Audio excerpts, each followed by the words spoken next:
47 years ago, a young female photographer vanished into the night while taking photos at Sunset Cliffs, leaving no trace, no goodbye, only her car, camera, and a city gripped by unease. Authorities suspected a man who knew her might be involved, but with no body, no evidence, the case quickly faded into obscurity. For decades, her family and old friends lived with unspoken pain, clinging to the hope that she was still out there somewhere. Then one day, when a young detective reopened the cold case, she uncovered a small detail everyone had overlooked, a detail that seemed insignificant but shook the entire community. Before diving into this haunting story, let us know where you're watching from, and if you enjoy this video, don't forget to subscribe to catch the next cold case. The summer of 1975 brought the warmth of Pacific breezes, the smell of sea salt, and the lively sounds of beachside bars to Ocean Beach, San Diego. Newport Avenue glowed with lights, 1970s rock music blending with crashing waves, and the chatter of young people leaving parties. Among them was Elena Ward, a 24-year-old freelance photojournalist who stepped out of the Silver Lantern Bar after attending a colleague's birthday. Friends described her as independent, with eyes always chasing the perfect light, and a habit of carrying her camera everywhere. That night, Elena wore a light jacket, her camera slung over her shoulder, a smile lingering as she said goodbye at the door. She mentioned she'd take a few night shots before heading to her small apartment a few blocks away. Car headlights reflected off her lens as she crossed the street, her slender figure fading into the thick sea fog near the Sunset Cliffs. That was the last time anyone saw her. The next morning, the newsroom where Elena worked noticed she didn't show up as scheduled. Friends thought she might be tired or out shooting early. By noon, her apartment phone went unanswered. By afternoon, colleagues called her mother, Martha Ward, in Riverside. Martha felt uneasy. Her daughter never disappeared without notice. The day passed with growing anxiety. Phone calls met with endless ringing. As night fell, the sense that something was wrong became undeniable. Martha drove to San Diego, arriving at her daughter's apartment. Everything was intact. Lights off, door locked, spare camera on the table, work schedule stopped at the previous day. No signs suggested Elena planned to leave. Late that evening, after hours of searching the neighborhood, Martha went to the San Diego Police Department to file a report. The officer on duty logged a case of an adult woman missing under unusual circumstances. At sea, the night fog rolled in, obscuring the string of yellow lights along the coast. From that moment, Elena Ward officially vanished from Ocean Beach, leaving a void no one could explain. The next morning, as sea fog still hung thick over the Sunset Cliffs Road, a man walking his dog spotted a pale yellow Volkswagen Beetle parked near the cliff's edge. The car tilted slightly toward the sea, its front right wheel less than a meter from the drop. Headlights were still on, the driver's door ajar, the seat damp with dew, the engine long cold. The man called out, got no response, and alerted the police.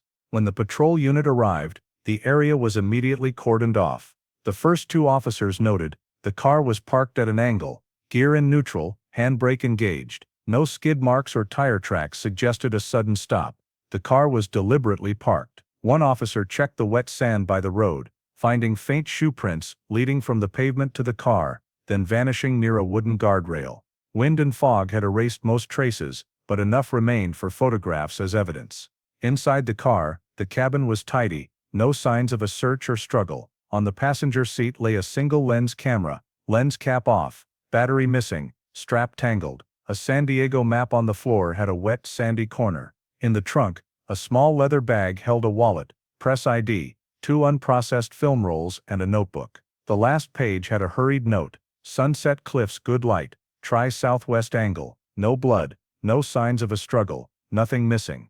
A faint gray smudge on the passenger door caught the lead officer's attention, a half-meter mark, like wet fabric or someone leaning against it. He marked it for sampling when the forensic team arrived. Near the cliff's edge, on a grassy patch, officers found a small black plastic battery cap, possibly matching the camera's missing battery, and a fresh Camel cigarette butt, untouched by dew. The scene's commander, Lieutenant Robert Hall, oversaw evidence collection. He ordered a 50-meter radius search around the car. Another team lowered a camera down the cliff face, spotting white scratch marks on the rocks, possibly from a heavy object falling, but no body or clothing. The swirling currents below could have swept away anything that fell during the night. After cross-checking records, Police confirmed the car belonged to Elena Ward, the freelance photographer reported missing the previous night. Its location at the cliff's edge upgraded the case to suspicious missing person. Hall sealed the area and launched a grid-pattern search along the coast. 6 officers moved in a line,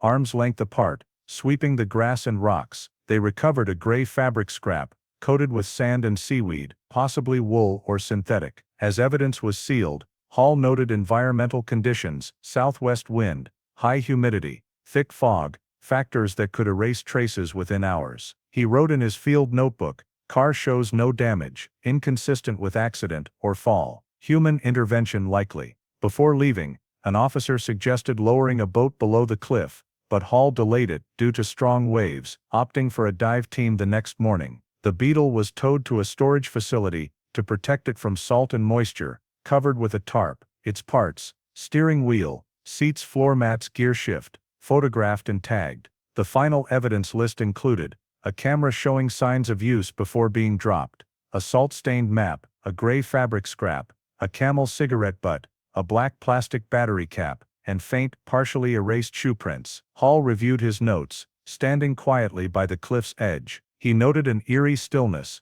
no signs of a struggle, no debris, just an unsettlingly clean scene. "A person vanishes without a trace," he said softly, "but this place is too tidy for an accident." As police withdrew, the cordon tape fluttered in the wind. The yellow car was towed to storage, leaving a bare road marked only by faint tire tracks and the forensic team's chalk lines. The sea churned below, erasing what little remained on the rocks. Case file hash 75-1467 was opened, marking the start of an investigation no one expected to span nearly half a century. The next morning, as weak sunlight pierced the fog, the San Diego Police Department's forensic team arrived at Sunset Cliffs. The air was heavy with salt and seaweed, dew coating the grass, wind blowing in cold gusts. Lieutenant Robert Hall led the scene, signaling the forensic team to begin. All wore fresh nitrile gloves, activating scene cameras to document the initial state before handling evidence.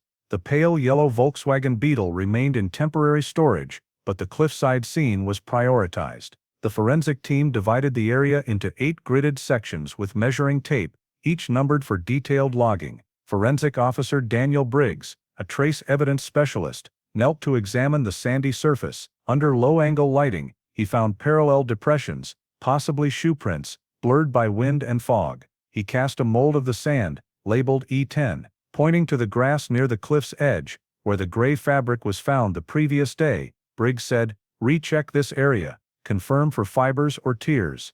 A technician used tweezers to collect 3 nearby dark gray threads with algae traces, suggesting contact with seawater.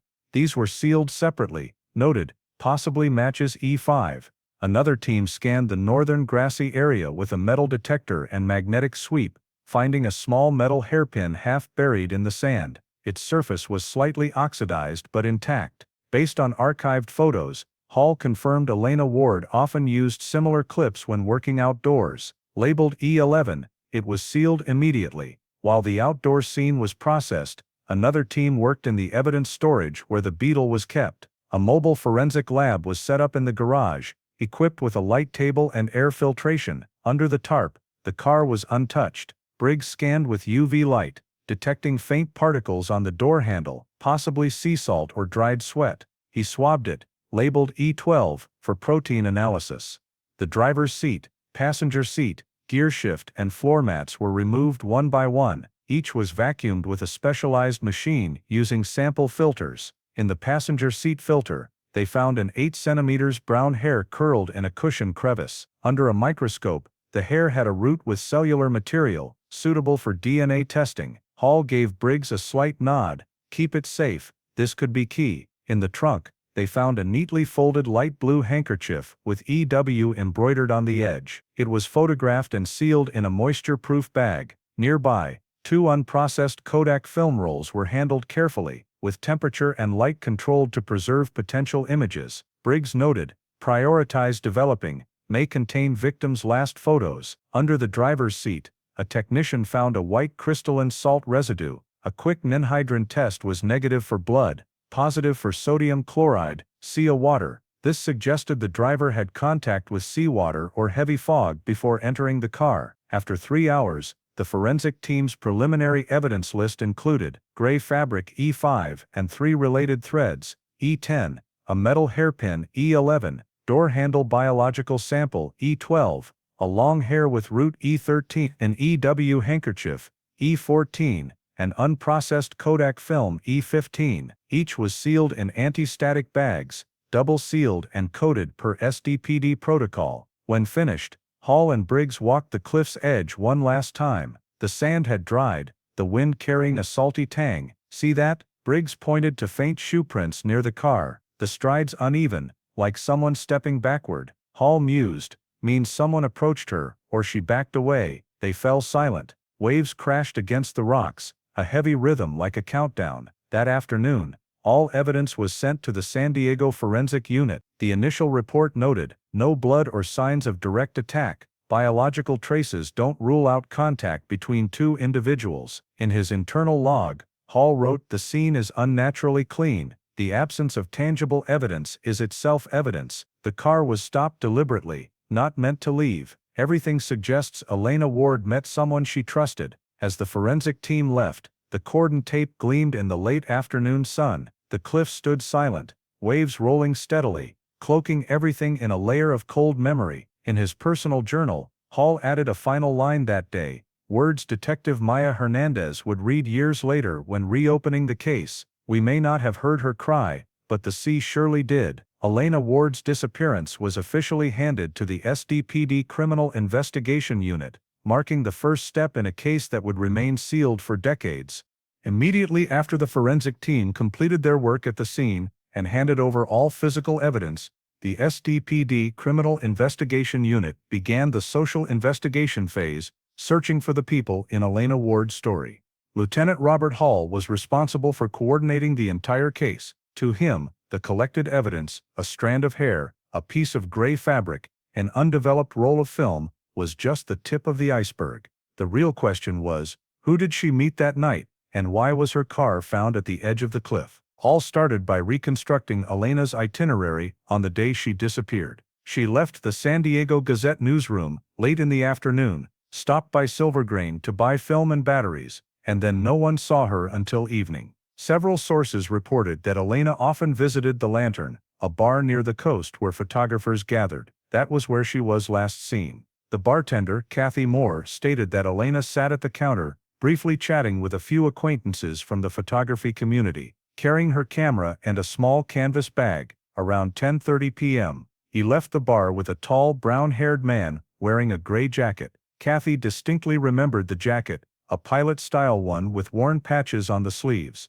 When asked, she said, "He looked familiar. I think I saw him with Elena a few weeks earlier." This lead pointed the investigation toward Tom Barrett, a 31-year-old freelance camera repairman from La Mesa, who had worked with Silvergrain and was part of the same photography circle as Elena. Hall's team verified that Barrett had frequently photographed landscapes at Sunset Cliffs. When cross-referenced with vehicle registration records and the route from the bar to the scene, Barrett became the first person of interest on the list. An initial interview was conducted at Barrett's home. He greeted the police cooperatively, his appearance neat and his demeanor calm, almost unreadable. Barrett denied meeting Elena that evening, claiming he stayed home repairing cameras late into the night. When Hall asked if anyone could confirm his alibi, he replied, "I live alone. No one pays attention to what I do." On the walls of his apartment, Hall noticed several photos of the ocean, sunsets, and one of Elena holding a camera at an exhibition the previous year.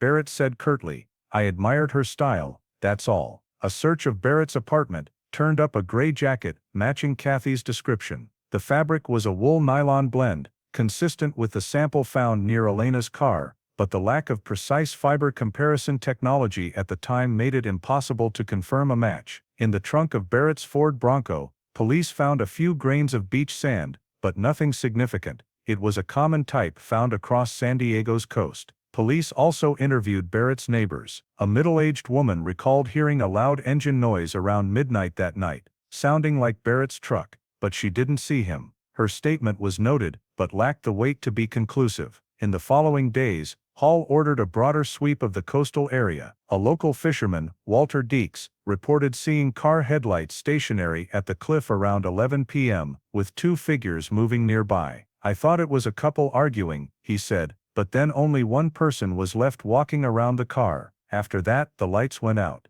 When pressed for details, Deeks shook his head. "The wind was strong. I didn't hear anything." The initial clues pieced together a hazy picture. Elena left the lantern around 10:30 p.m. with a man. Around 11 p.m., car headlights were seen at Sunset Cliffs. Afterward, only one person was seen near the car. All the evidence suggested Elena was not alone, but what puzzled Hall was the absence of signs of a struggle, blood, or any physical evidence indicating a crime. If it was a murder, it was executed with near-perfect precision. Hall ordered a deeper background check on Barrett. Military records showed he had served in the Air Force, discharged in 1970, with an internal report of violent behavior while intoxicated, but no civilian criminal record. Former colleagues described Barrett as talented, quiet, quick to anger. One person from the photography group recalled, "He flirted with Elena, but she kept her distance." A second interview took place at SDPD headquarters. Barrett continued to deny involvement in the disappearance, saying, "I have nothing to hide. If she's missing, I feel bad for her."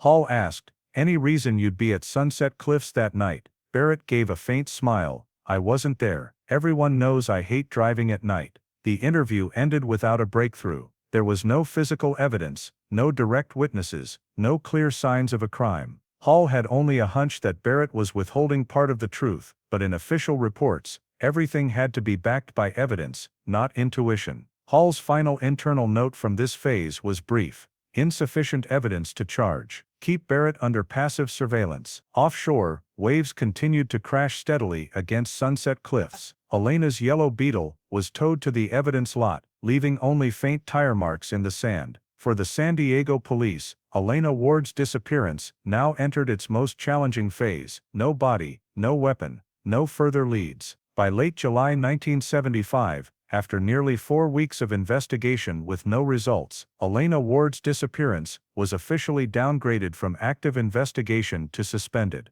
During that time, the San Diego police had expanded their search across beaches, roadside forests, and even deployed helicopters to scan the coastline from Point Loma to Mission Bay. There were no traces, no new witnesses, no physical evidence pointing to where Elena might have gone. Detective Raymond Hollis wrote in his final report for the initial phase, "No signs of violence detected, no evidence of criminal activity, but also no basis to determine this was a voluntary disappearance." The neutral wording was carefully chosen, a way to temporarily close the case without fully extinguishing hope. Elena's yellow Volkswagen Beetle was stored in Evidence Locker 2A at SDPD, among hundreds of vehicles tied to unsolved cases. Everything in the car was removed, photographed, catalogued and sealed per 1975 protocols. The camera bag, Kodak film roll, lens cloth, and a strand of hair found on the strap were individually coded. Each item was placed in a sturdy paper box sealed with red tamper-evident tape, labeled "Missing Person,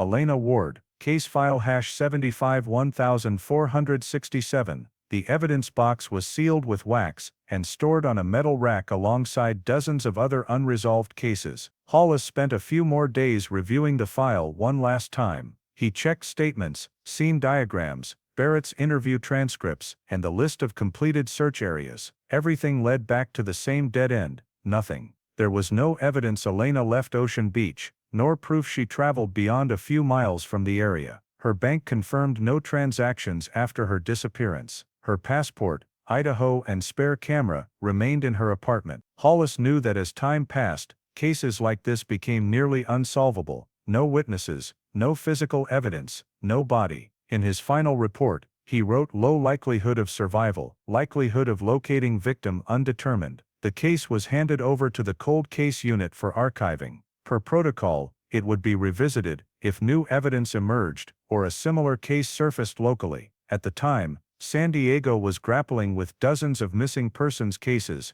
many involving young people or single women, overwhelming the investigation system. In that context, Elena Ward became just one name among a long list of unresolved cases. In August, Hollis met with Martha Ward to inform her of the investigation's suspension. The conversation was quiet. Martha listened to the formal language. No evidence of a crime found, insufficient basis to expand the investigation. As Hollis stood to leave, she asked only one question: if it was your daughter, would you stop? Hollis didn't answer, only nodded slightly, and promised the file would remain untouched until there was reason to reopen it. For years afterward, case file #751467 sat untouched on its metal rack. Evidence custodians saw its name only during periodic inventories. Elena Ward, missing person, 1975. Dust gathered on the evidence box. The strand of hair, undeveloped film, and cloth remained locked in time. DNA testing and image recovery technologies, later commonplace, were still foreign concepts to investigators then. No one imagined that one day, these small pieces of evidence might speak what humans could not. Hollis continued working at the department for another decade, occasionally visiting the evidence locker to revisit cases that haunted him. Elena Ward's always among them. He kept a copy of the scene photo, sometimes pulling it out at the end of a shift, as a stubborn habit. In his personal notebook, he once wrote, "If she's alive, she would have spoken by now. If she's dead, the ocean won't keep its secret forever." That was his final note on the case before retiring in 1985. When Hollis left the force, a new generation of investigators took over. They read case #751467, seeing an incomplete story: a young woman vanished, a car abandoned, a few small pieces of evidence, and a man briefly mentioned in interviews. With no clear criminal elements, the case gradually fell off priority lists. Each year, during inventory, evidence custodians marked it unresolved, retain. Outside, life in Ocean Beach went on. The beach where Elena once photographed was now busier with tourists, and old bars changed their signs. The story of the missing photographer girl became local lore, sometimes retold over drinks as an old tale rather than a case. To the police, it was just a thin file among thousands. But in SDPD's cold metal storage, the small box labeled #751467 remained sealed, waiting for someone, someday, to open it again. In the years following the suspension of Elena Ward's case, time passed quietly, and San Diego entered a period of rapid change. Ocean Beach, once a small enclave for artists and ocean lovers, became a bustling tourist destination. Old buildings gave way to coffee shops, surf stores, and short-term rental apartments. Along Sunset Cliffs, where the disappearance occurred, safety fences were installed,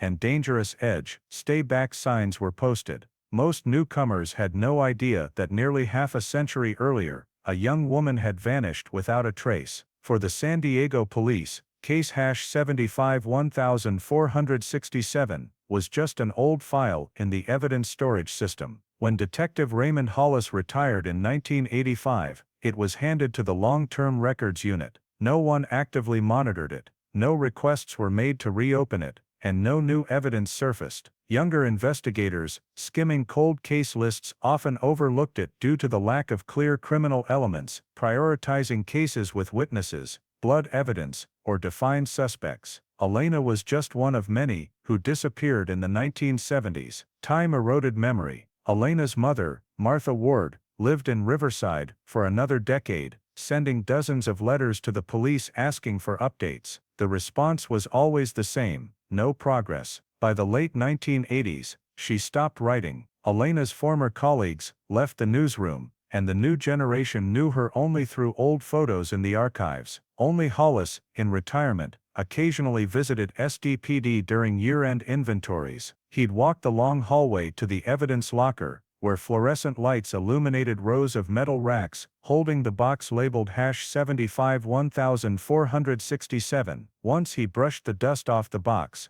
seeing the faded label and his own signature on the seal. He knew it still contained the film roll, the hair, the cloth, and his handwritten report, frozen in time. In the early 1990s, SDPD began transitioning from paper files to digital databases. Many old cases lost their original documents, and some evidence was destroyed due to deterioration. But box #751467 escaped disposal, still sealed and marked unprocessed for DNA. When forensic biology techniques became widespread in the late 1990s, A review of old evidence was conducted, but Elena's case was bypassed due to the lack of criminal indicators. Its status was updated to inactive, no forensic request. Decades passed, Elena Ward's story faded into Ocean Beach's collective memory, retold by older residents as a local legend, the photographer girl lost in the sea fog. Local papers occasionally mentioned it in Mysteries of San Diego columns, but only briefly, with no new details. Longtime residents still recalled the young woman with a camera slung over her shoulder, tied to images of cliffs and crimson sunsets. Gradually, the disappearance ceased to be a question needing answers, becoming a symbol, a tale told over coffee, a memory woven into the landscape. In the evidence locker, everything remained unchanged. The storage conditions, though outdated, were stable: low humidity, dim light, consistent temperature. The hair in its vials stayed sealed, the undeveloped film sat in a moisture-proof bag, and the cloth was double-wrapped in paper. New technicians, checking the inventory, wondered why this case remained intact, as protocol typically allowed destruction of non-criminal missing persons evidence after 10-20 years. No one knew why it was spared, perhaps because of Hollis's scrawled note on the box's edge, "Keep until case is found resolved." That brief note was enough to preserve it all. By the early 2000s, Elena Ward's name was largely unknown to the new generation of investigators. San Diego had grown into a major city, with high-tech crime, drug trafficking, and new cases consuming resources. A 1975 missing persons case was a relic of a different era, before DNA, computers, or national databases. Yet in the new digital storage system, the simple entry "Elena Ward, missing person, #751467, persisted, linked to a barcode for the evidence box that kept it from being erased. In Ocean Beach, her name lingered in nighttime tour stories. Guides claimed that on foggy nights, some saw a camera flash near the cliffs before it vanished. No one fully believed it, but no one dismissed it either. Elena Ward became a myth, half real, half fiction. In SDPD's old evidence locker, among thousands of metal file boxes, a yellowed paper box sat on the third shelf, row B, its label fading but legible. Case file #751467, missing person, E. Ward. No one could have guessed that this silent box, ignored for decades, would one day spark one of California's most shocking cold case investigations. But at the close of the 20th century, it was just a dusty box, waiting in silence for over 40 years. In early 2021, the San Diego Police Department re-established the Cold Case Review Task Force, a dedicated group tasked with reviewing old cases that could benefit from modern forensic technology.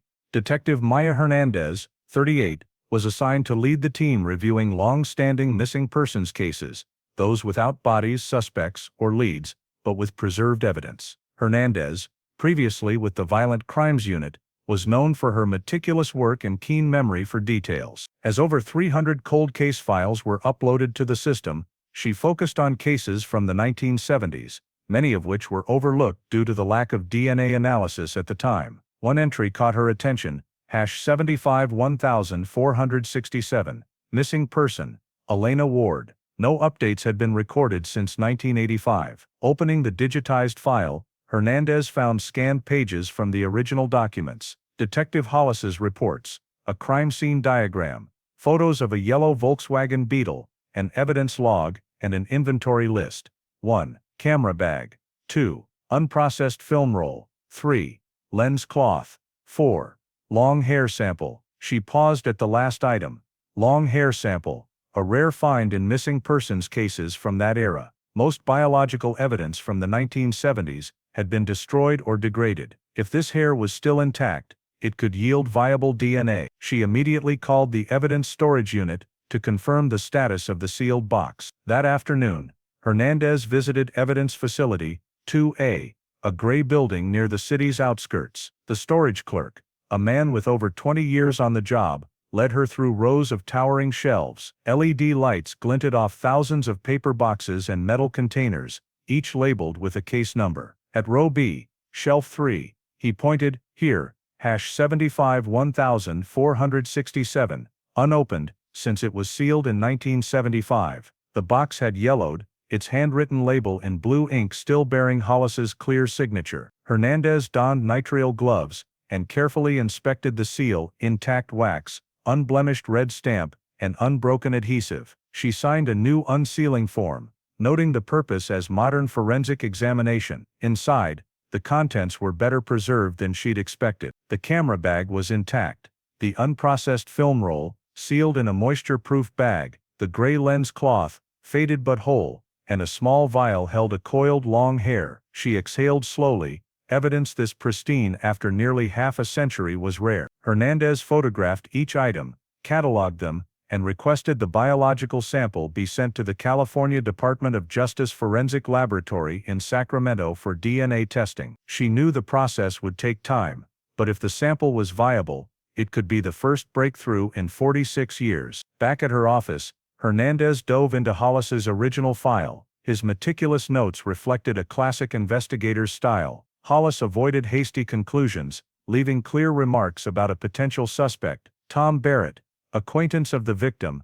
resides in La Mesa, former Marine. She accessed California's resident database, entering Barrett's name and birth year, 1940. The system returned a hit. Tom Barrett, living in La Mesa, now 79 years old, alive, with a stable residency record and military benefits. Maya lingered on this detail, staring at the screen. After nearly half a century, the only man named in Hollis's file was still within a 15-mile radius. She printed the entire file, binding it into a thick stack. That evening, in her softly lit office, Maya spread out a large 1975 San Diego map on her desk. She marked key locations: the Silver Lantern Bar, Elena's apartment, the site where the car was found, and Barrett's residence. The 4 points formed a tight triangle, all within a 5-mile radius. Her investigator's instinct told her this was no coincidence. The next day, she submitted a request to her commander to officially reopen case #75-1467, citing unexamined biological evidence and a living potential suspect. The approval came faster than expected, likely due to the department's push to score points in the cold case initiative. Maya was granted full access to the case file, evidence, and forensic testing budget. In the weeks that followed, she coordinated with the Sacramento lab. Preliminary reports confirmed the hair retained its root, sufficient for mitochondrial DNA extraction. The sample was being analyzed with cutting-edge techniques. Concurrently, she sent the unprocessed film roll to the FBI Forensic Imaging Unit in Quantico, equipped to recover old images. She knew the film could be pivotal if it held Elena's final photos before her disappearance. While awaiting results, Maya accessed Hollis's digitized personnel file from the retirement archives. In a 1985 memo, he had written, "If technology ever allows, check the hair in the car. It's the one thing that doesn't belong to her." Reading this, Maya felt a chill. Nearly 4 decades later, his prediction was coming true. In March 2021, she called the forensics lab for a final confirmation. DNA results could be ready within weeks. Simultaneously, the FBI reported partial recovery of images from the film roll. Some frames showed a coastline, a lamppost, and a stranger's silhouette reflected on the car's glass. Maya knew that photo, along with the pending DNA results, could shift case #75-1467 from missing to criminal. That evening, leaving the precinct, she paused in the parking lot, gazing west where the sunset painted San Diego's sky red. The sea breeze carried a salty tang, just as described in the 1975 file. Hernandez understood she was continuing a journey Detective Hollis began nearly half a century ago, a quest to uncover the truth behind Elena Ward's disappearance. This time, she wouldn't let it be buried again. The Kodak film roll,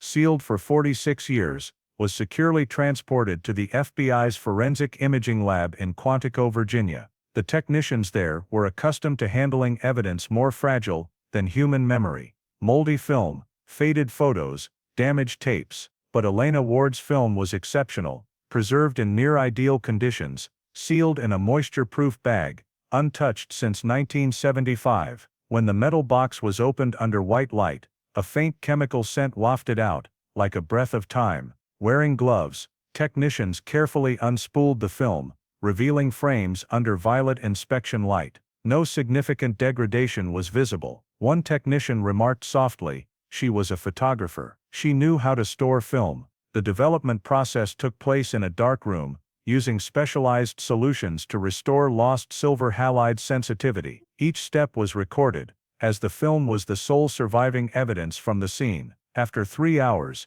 the negatives were rinsed and hung to dry. The first faint images emerged: light and shadow, rocky coastlines, and distant waves. When processing was complete, the team recovered 12 relatively clear photos, an unexpected yield for such aged film. The FBI digitized the images and sent copies to the SDPD. In their first virtual briefing, Detective Maya Hernandez studied each frame on the screen. The first 6 captured a sunset at Sunset Cliffs, slanting light, a horizon split between sea and clouds, unmistakably Elena's style. 2 more showed closer shoreline views, focusing on low rocks where she often sought reflective light. The 9th frame stopped everyone. Shot from inside the car, it reflected a man's silhouette in the window, tall, broad-shouldered, head slightly tilted, possibly speaking to the photographer. His face was blurred by light glare, but the figure was clearly an adult, not a passerby.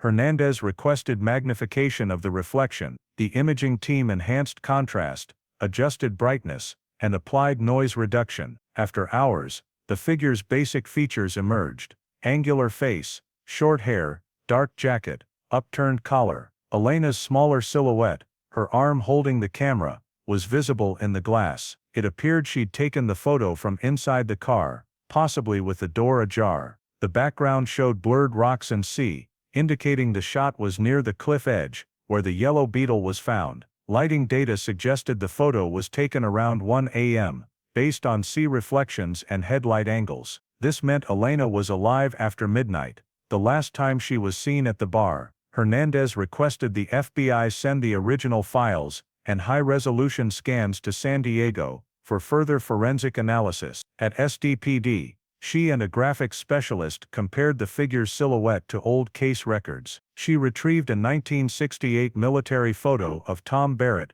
from his Marine days and placed it beside the reflected image. The shoulder ratio, neck width, and head tilt matched strikingly. It wasn't definitive proof, but Hernandez felt a chill as the film's silhouette aligned near perfectly with Barrett's old photo. The team analyzed the remaining frames. The final 2 were blurrier, likely taken in haste: a tilted sky, headlights casting light on the ground. One showed a streaking light trail, as if the photographer moved quickly or was pulled.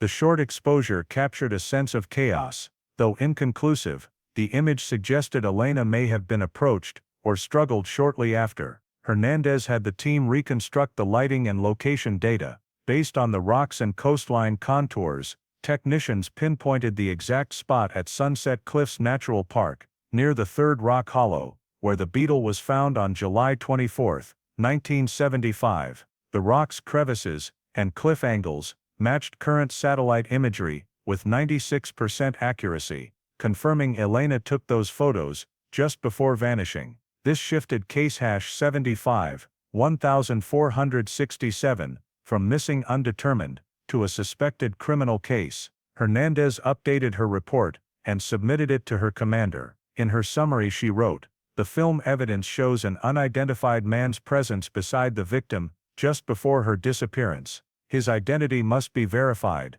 Meanwhile, the Sacramento lab reported successful mitochondrial DNA extraction from the hair, now being compared to California's demographic database. The likelihood of a match with the Barrett family in La Mesa was rated high. Maya knew she was at a turning point. The evening she received the final photos, Hernandez sat alone in her office, studying the reflection: Elena inside the car, the man's silhouette outside the glass. Headlights cast a dividing line between 2 worlds, the photographer and the figure, perhaps unaware he was captured. She thought of that moment, possibly seconds before it all ended. Hernandez printed the photo, placed it beside Barrett's file, and wrote a brief note: "Possible presence confirmed." She filed it silently. Outside her window, San Diego's night breeze carried the sound of waves from the coast Elena once photographed. After 46 years, her final film had spoken, not in words, but through the only image left in the darkness: a man beside the car, just before Elena Ward vanished forever. The Sacramento Forensic Lab's report arrived at the San Diego Police Department on a late March 2021 morning, 3 days after the reflection photo was verified. Detective Maya Hernandez received a sealed yellow envelope on her desk, marked confidential, mitochondrial DNA analysis. Wearing gloves, she slid it open and pulled out a 7-page report. The first line stopped her breath. Mitochondrial DNA analysis from the hair sample matches the Barrett genetic lineage, haplogroup H1A, consistent with biological data from 2 individuals residing in La Mesa, California. Maya sat still, eyes fixed on Barrett. The name had lingered in Hollis's file for 46 years. For the first time, physical evidence linked this man to the scene. The report continued. Probability of a match in the U.S. population, 0.03%. The mitochondrial DNA is robust enough to indicate maternal lineage. Attached was a comparison with public and military databases. 2 matches, Thomas Barrett 79 years old, and Ellen Barrett deceased sister 2018. There was no doubt the hair in Elena Ward's car came from the Barrett bloodline. Maya immediately called California's resident data center to confirm Thomas Barrett's current status. Records showed he still lived in La Mesa, in a small single-story house on El Cajon Boulevard, less than 20 kilometers from downtown San Diego. He received regular veteran benefits, had no criminal record, and no recent violations. A quiet life, unremarkable to anyone unaware of a missing person case from 4 decades ago. But the DNA results shattered that calm. At noon, Hernandez held an urgent meeting with the cold case unit's commanders. She presented the DNA report and the recovered film images. The room fell silent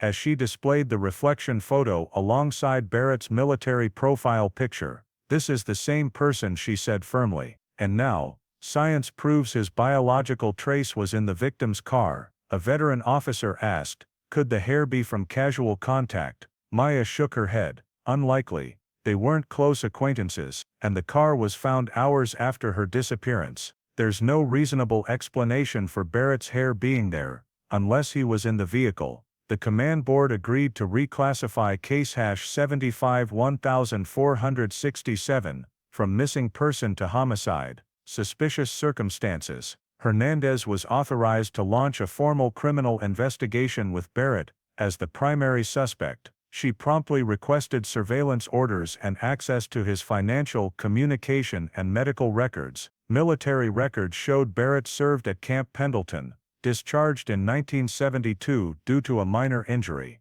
He'd since lived quietly in San Diego, working as a mechanic. Unmarried, no children, few friends. Neighbors described him as quiet, punctual, not talkative, a perfect image of harmlessness, if not for the silhouette in the 1975 photo and the hair in the car. Maya and 2 other officers discreetly monitored the area around Barrett's home.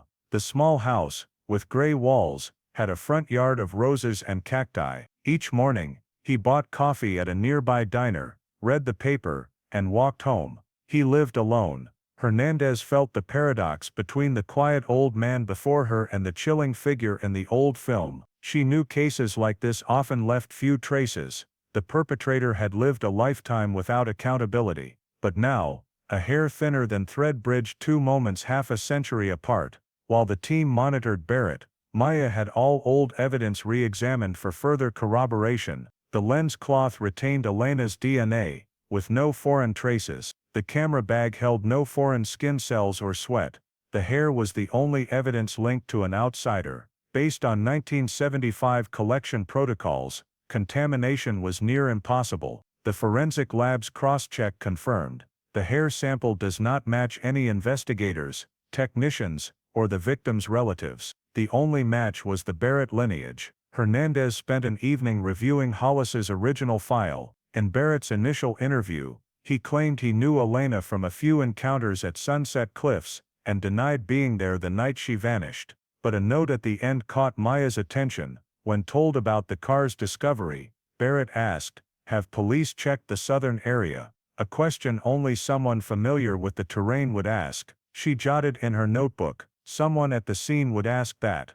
The next day, Hernandez visited Hollis, now 84, at a nursing home in Chula Vista. When she mentioned Elena Ward, he fell silent for a long moment before saying, "I've been waiting for someone to ask me that for 40 years. Maya shared the film findings, the DNA results, and Barrett's name. Hollis's eyes gleamed with an old but resolute spark. "I knew something was off with him, but in 1975, we had nothing but gut instinct. You're luckier than I was. You've got science on your side." Back at the precinct, Maya began drafting a request for an official surveillance warrant and a fresh DNA sample from Barrett for comparison. She needed a second, stronger piece of evidence to confirm the hair was his. The forensic lab suggested STR shirt tandem repeat analysis, a nuclear DNA test for precise individual identification, requiring a fresh sample. This meant collecting something Barrett recently touched: a coffee cup,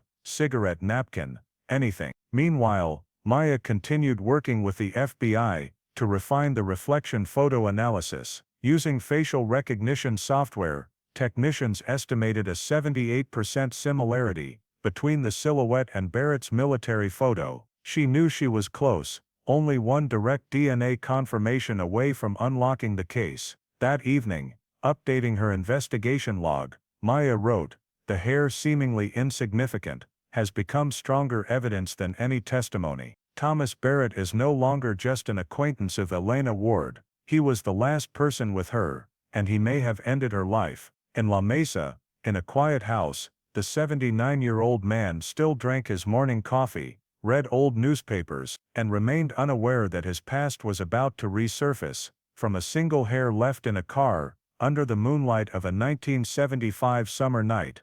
The personal file of Thomas Barrett was open on the computer screen in the investigation room of the San Diego Police Department.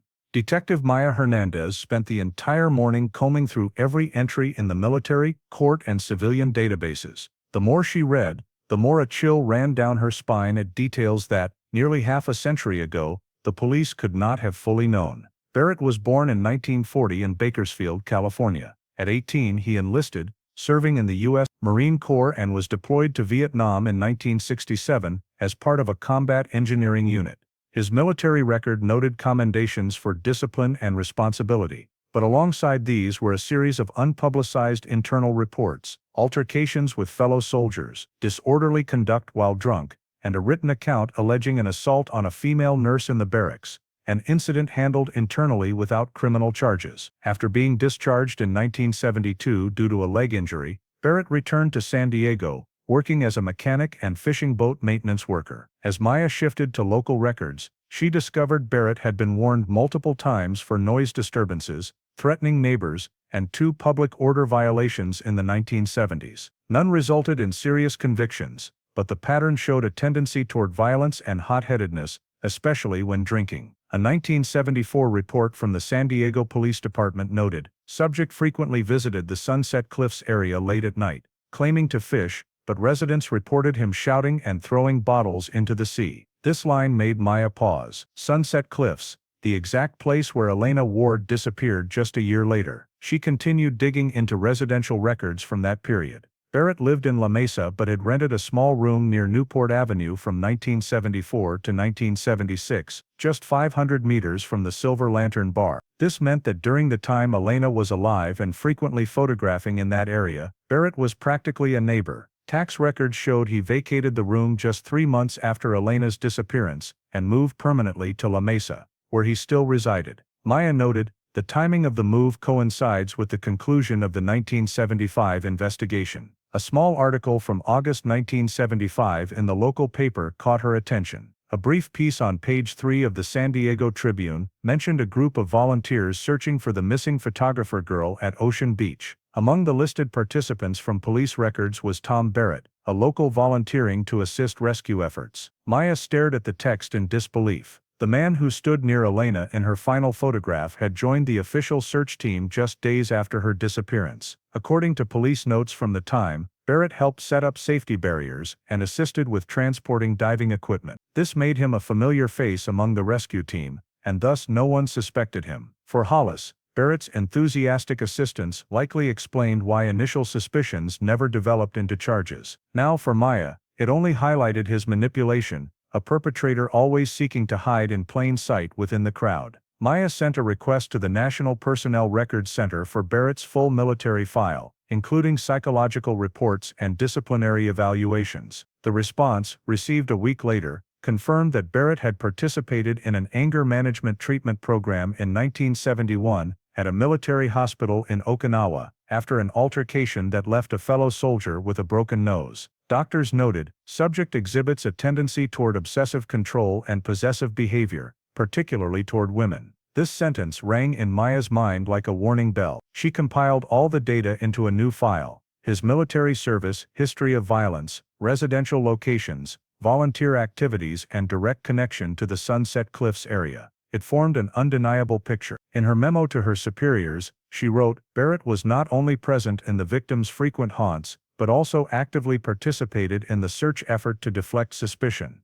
Hernandez also contacted several elderly residents in Ocean Beach who had lived there in the 1970s. One man, Howard James, now 86 and a former lifeguard, recalled, there was a guy named Tom, said he was ex-Marine, helped us for a few days. I remember him clearly because he knew the paths down the cliffs better than most of us dared to go. He said, if she fell, I know where to look. This account, though a distant memory, chillingly aligned with Hollis's 1975 observation. Barrett had intimate knowledge of the terrain, knowledge that could only come from someone who had been there the night of the incident. From these fragments, Maya pieced together Barrett's life like a map of buried sins. A soldier returned from war, solitary, living discreetly, carrying a propensity for violence, frequenting the exact location of the disappearance, and ultimately inserting himself into the search to appear as a good guy. With this evidence, he was no longer just a suspect, he was the only one with the means, opportunity, and motive to cause Elena Ward's death. Maya printed the entire file, binding it into a nearly 200-page dossier. On the cover, she affixed a red label, Subject Thomas Barrett, Primary Suspect, Case #75-1467. The next step was to collect his current DNA sample for direct comparison. But before doing so, she sat back and looked at an old photo of Elena, a gentle smile, bright eyes gazing at the sea. Next to it was Barrett's photo in military uniform, his gaze cold and unreadable. Two people, two worlds, intersecting in a moment no one could have foreseen would define an entire life. That evening, Maya drove past Ocean Beach. The shore was calm, lights reflecting on the waves. She stopped near the spot where the beetle was found years ago. The cliffs had changed, but the feeling remained silent, heavy and cold. She understood that from this moment, the investigation was no longer just an old case, it was the continuation of a promise. Hollis's promise, now her own, to bring Thomas Barrett to light, so Elena Ward could finally come home. Confirming that the 1975 hair sample belonged to Thomas Barrett was the decisive step to shift the case from suspicion to action. But for Detective Maya Hernandez, the mitochondrial evidence wasn't enough. She needed a complete nuclear DNA sample, obtained directly from Barrett, to confirm beyond doubt in court. The challenge: the 79-year-old man had no idea he was under investigation, and requesting a formal sample would alert him. So she opted for a more discreet approach, collecting it indirectly. For 2 weeks, the Cold Case Unit's surveillance team, alongside detectives, monitored Barrett. He maintained a predictable routine. At 7 a.m., he went to La Mesa Diner for black coffee and toast, read the paper for about 30 minutes, then returned home. Afternoons, he walked the neighborhood, occasionally chatting briefly with an elderly neighbor, and evenings, he watched TV until late. The monotonous schedule made surveillance easier, but demanded absolute patience. On the 5th day of monitoring, Maya was at La Mesa Diner. Sitting at the counter behind a newspaper, she observed Barrett sipping coffee from a white ceramic mug. When he left, the staff cleared his cup, plate, and the napkin he'd used to wipe his mouth. Maya signaled to a plainclothes colleague behind the counter. They discreetly collected the napkin and cup, placed them in a sterile plastic bag with fresh gloves, and sent them directly to the SDPD forensics lab under urgent protocol. The operation was so swift no one noticed, not even Barrett. The samples were delivered that day to the California Department of Justice Forensic Lab. Technicians extracted oral epithelial cells from the cup's rim and dried saliva from the napkin. They ran STR short tandem repeat analysis to create a complete genetic profile. 3 days later, Maya received the news: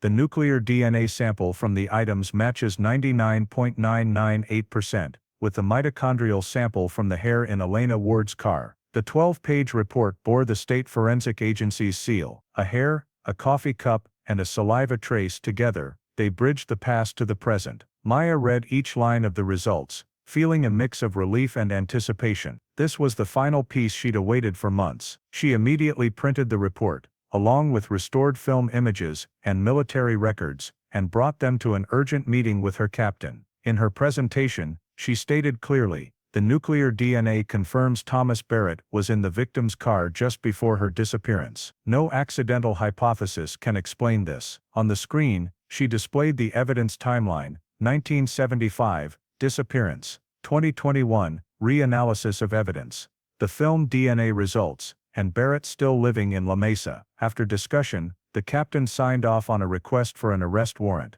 The nearly 200-page dossier included forensic reports, STR results, identification analysis, old witness statements, and all of Detective Hollis's notes. Maya named the internal operation Operation Tide, inspired by the Sunset Cliffs coastline, where it all began. Concurrently, she requested a search warrant for Barrett's home to find additional evidence. The San Diego County Court approved it within 48 hours. The arrest and search warrants were sealed, known only to a 4-person team. Maya knew that at 79, Barrett might not be dangerous, but a man who'd hidden a secret for half a century was unpredictable. Before leaving, she called the forensics lab to reconfirm the results. The technician said, "We ran it twice independently. No doubt it's the same person." That statement felt like closing a circle left open since 1975. That evening, alone in her office, Maya laid out all the case documents, Elena's photos, crime scene maps, the reflective film, DNA results, and Barrett's 1968 photo. They now told one story, a story that for decades had existed only in Hollis's intuition. She lit a small candle next to Elena Ward's black and white photo, whispering as if to the departed, "We found him." The next morning, Maya and the surveillance team continued monitoring Barrett to ensure he didn't leave the area before the arrest warrant was executed. At 7:10 a.m., Barrett appeared at his usual coffee shop, buying takeout. He remained quiet, his gait slow, unaware that his every move was documented. Across the street, Maya watched through binoculars. In the morning light, the man looked unremarkable, a part of La Mesa's calm streets, but to her, he was the shadow in the film, the hair in the car, the wave crashing against a city's memory. When Barrett left the diner, she signaled the team to end the shift and return. In her hand was the signed arrest warrant, awaiting execution. Maya closed the file, exhaling. Nearly half a century later, Hollis's promise was finally fulfilled. Elena Ward was no longer just a missing name in a file. From now on, it was a murder case, with evidence, a suspect, and justice on the horizon. Having the DNA results and an unexecuted arrest warrant made Detective Maya Hernandez more cautious than ever. She wanted to ensure the case stood not only on forensic evidence, but also on the accounts of those who knew Elena Ward, human memories that could breathe life back into a case long grown cold. The investigation team began tracking down the last witnesses from 1975. The first list included colleagues from the San Diego Sun-Chronicle, where Elena worked as a photojournalist. Many had retired or left the state, but a few remained in California. Maya found Janet Moore, the former photo editor, now 71, living in Santa Barbara. During a Zoom interview, Janet looked directly at the camera, her voice trembling slightly at the mention of Elena Ward. She always carried her camera, very independent, but friendly. "I remember that night we just attended a colleague's birthday party, and she left early." When asked about Tom Barrett, Janet paused, then said, "I don't know the name, but a few weeks before Elena disappeared, she mentioned an older man who kept talking to her when she photographed at Sunset Cliffs. She said he was a bit creepy, but seemed harmless." Thinking back, it could have been him. Maya also met David Cole, Elena's fiancé at the time of her disappearance. Now living in Arizona, his hair white and frame frail, his voice remained steady. They met at a local police station, their conversation lasting nearly 2 hours. David recounted that he and Elena had been on a break for a few months before her disappearance, not due to conflict, but because she wanted to focus on work. He recalled rushing to the scene the morning after her car was found. "I met a man there, said he was helping the police search. Tall, graying hair, wearing sunglasses. I thought he was a volunteer." Looking back, It was him, Tom Barrett. I didn't know who he was then, but he asked me odd questions. Do you think she slipped, or was pulled down by someone? I remember because he spoke like he already knew the answer. Maya recorded his statement, had it notarized, and David signed it. He was the first witness to confirm Barrett's presence at the scene days after the incident. Hernandez then tracked down residents from Elena's old neighborhood. Most had moved, but through residential records, she found Carol Jennings, 83, who lived above Elena's apartment in 1975. Carol still resided in Ocean Beach, now in her daughter's apartment. When Maya visited, Carol greeted her with a kind smile, but it faded at the mention of Elena Ward. I still remember that girl, so sweet, always photographing the kids around here. The week before she disappeared, a strange man was at her door. I saw him through my curtains, asking her something, then smiling. But Elena looked uncomfortable. Maya showed her an old photo of a young Barrett. Carol studied it, and nodded.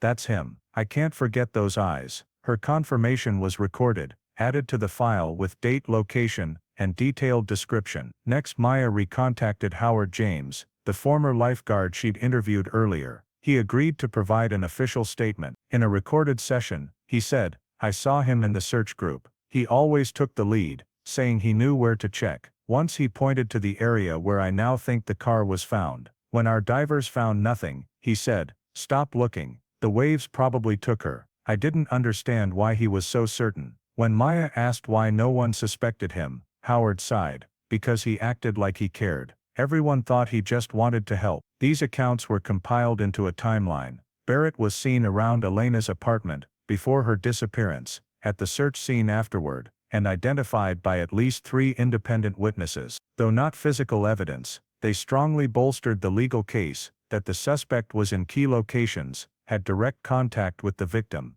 and knew details only someone involved would. With all statements gathered, Maya sent the transcripts to the San Diego District Attorney's Office. She included her report, concluding that independent witnesses, at 3 different locations, confirmed Thomas Barrett's presence before and after Elena Ward's disappearance. By now the picture was clear. A former soldier with a violent history, living near the victim, seen around her apartment, and the scene, with his DNA in her car. That afternoon, back at the office, a new message from the DA's office awaited, sufficient grounds to prosecute and execute the arrest warrant. Prepare deployment plan. Maya read it, leaned back in her chair, and closed her eyes for a moment. Outside, the red sunset stretched across San Diego Bay, where Elena once gazed each evening. After 46 years, fragmented accounts had finally woven into a coherent thread. The living had spoken for the lost, and justice, for the first time in half a century, had a clear voice. The next step in the investigation was to reconstruct the entire scene of the disappearance using modern forensic technology, something Detective Hollis couldn't do in 1975. As the arrest warrant for Thomas Barrett awaited final approval from the court, Detective Maya Hernandez wanted to solidify the case with irrefutable evidence, proof that Elena Ward didn't fall, but was pushed off the cliff at Sunset Cliffs. She needed to recreate that fateful night with science. On an April morning in 2021, the SDPD's forensic team, spatial data engineers and drone flight crew gathered at Sunset Cliffs Natural Park, where the yellow Volkswagen Beetle was found nearly half a century ago. The sky was clear, the sea calm, but Maya felt the weight of the past. She stood on the cliff's edge, looking down a 30-meter drop, where waves crashed white below. Imagine that night, she told the tech team. She parked here, took a few photos. Someone was standing outside, and it was over in seconds. The tech team launched 3 high-resolution camera drones, scanning the area in a coordinate grid. The imagery was streamed live to the 3D simulation center at headquarters. Meanwhile, the forensic team used LiDAR to measure the terrain, capturing precise slopes, elevations, and distances between the old parking area and the cliff's edge. This data would build a digital model to pinpoint where Elena might have stood for her final photo. As the data came in, the tech lab created a 3D model accurate to the centimeter. The terrain revealed 3 potential spots where the Beetle could have parked, based on 1975 witness statements and archived images. Only one matched the angle in the recovered film. The third cliff section, near a southern crevice, where a small lamppost reflected in the car's window. From that spot, the man's shadow in the photo stood just over 1.5 meters from the car door. It was the most dangerous point, soft ground where a slight push could unbalance someone. The tech team analyzed old crime scene photos taken by Hollis in 1975. Beneath layers of time, they uncovered an overlooked detail in the archived files: faint tire tracks on damp soil near the cliff, captured in black and white film. Using image restoration software, the engineers reconstructed the tire tread pattern and compared it to the tires on Elena's Beetle. The treads matched perfectly, but there was another parallel track half a meter away, larger, likely from a small truck. Maya immediately requested the data unit to check Barrett's vehicle registrations from the 1970s. Result: he owned a 1974 Chevy C10 pickup, the same year as the disappearance. In the 3D model, overlaying the tire tracks formed an arc toward the cliff's edge, as if two vehicles had parked close together, one Elena's, one Barrett's. Maya realized if he drove there, approaching her in the dead of night was entirely feasible without notice. At 1 a.m., the area had no passers-by or strong streetlights. By combining lighting data from the film and the 3D map, technicians determined the illumination angle when Elena took the photo with the man's shadow. The Beetle's headlights shone directly on him, creating a backlit outline. Based on light reflection distance, they calculated he stood on a sloped edge with a 37-degree incline. A slight slip could send a body straight down the rocks. From here,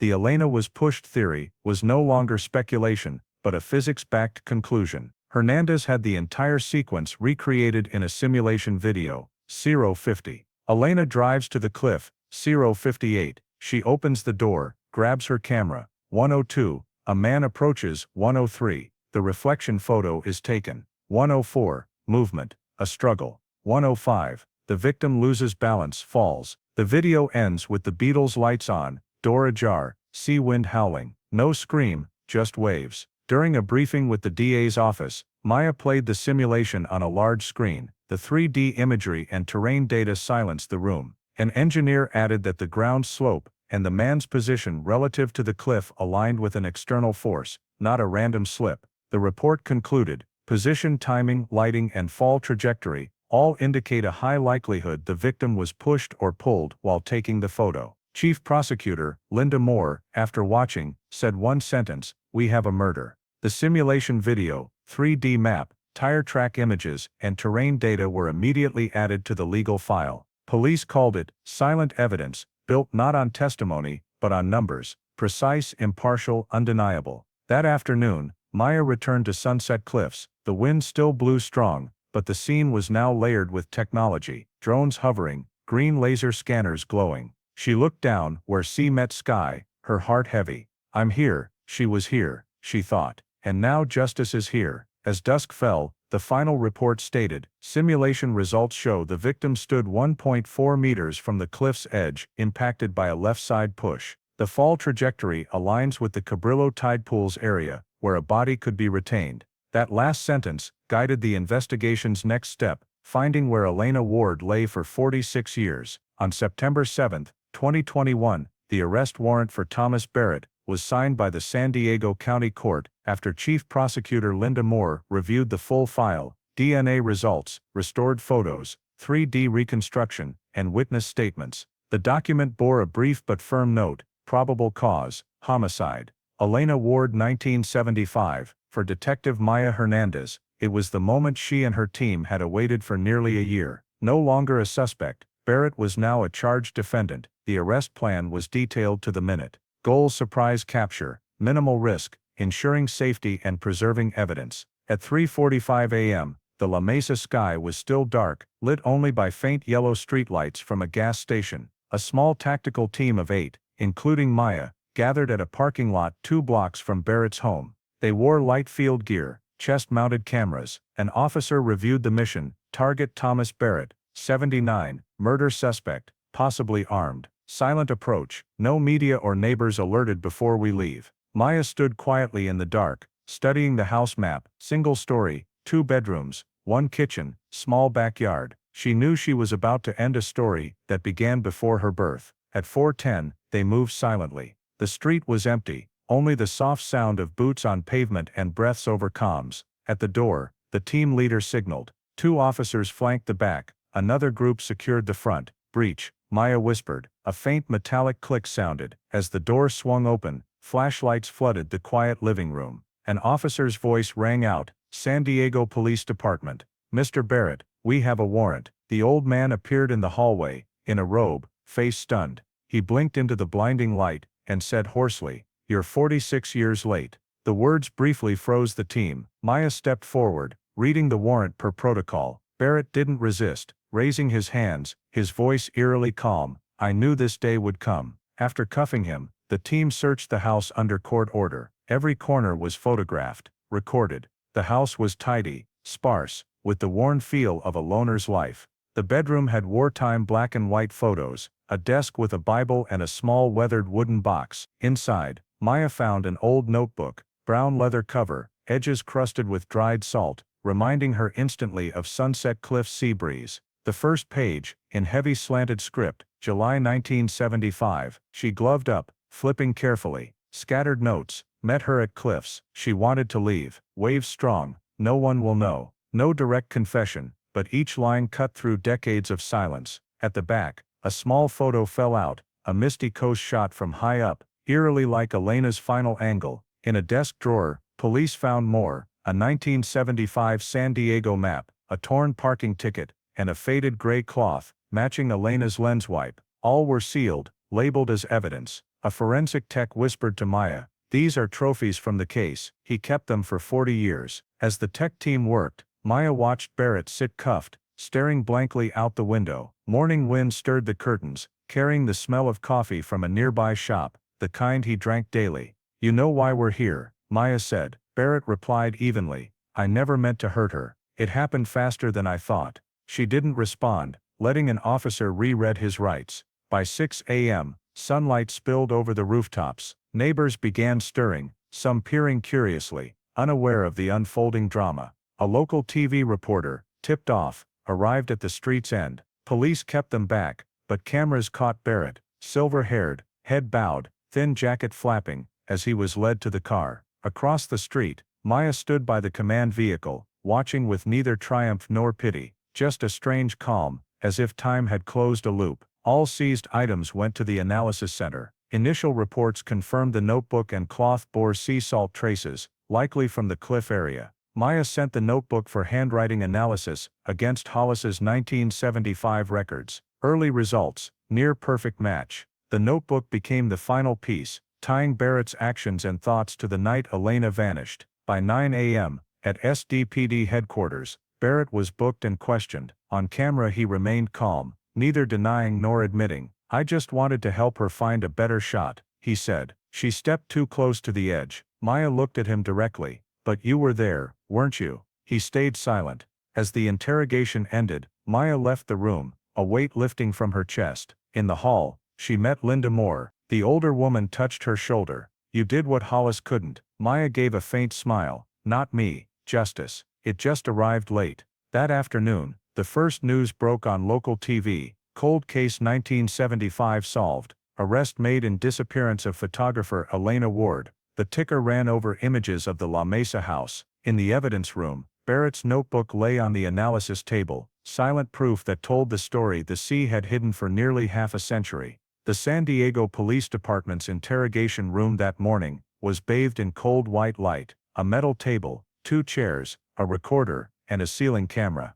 Thomas Barrett sat quietly, hands on the table, wrists still marked by cuffs. He stared ahead, eyes empty. Detective Maya Hernandez entered with a thick file, a water bottle, and a black coffee. She set the coffee before him, a small courtesy. "Want it?" Barrett nodded slightly, then fell silent. Maya sat, opening her notebook. She reread his rights. "You have the right to remain silent. Anything you say can be used against you in court. You have the right to an attorney." Barrett replied softly, "I understand." The questioning began with routine details: name, age, address, occupation. Barrett answered steadily, voice raspy, eyes unwavering. Maya shifted to the core. "Did you know a woman named Elena Ward?" He replied, "I remember her, the photographer from Ocean Beach." "When did you last see her?" "I don't recall, it was so long ago." Maya opened the photo file, placing down the reflection image from the film, a man's shadow outside the car, headlights shining on his face.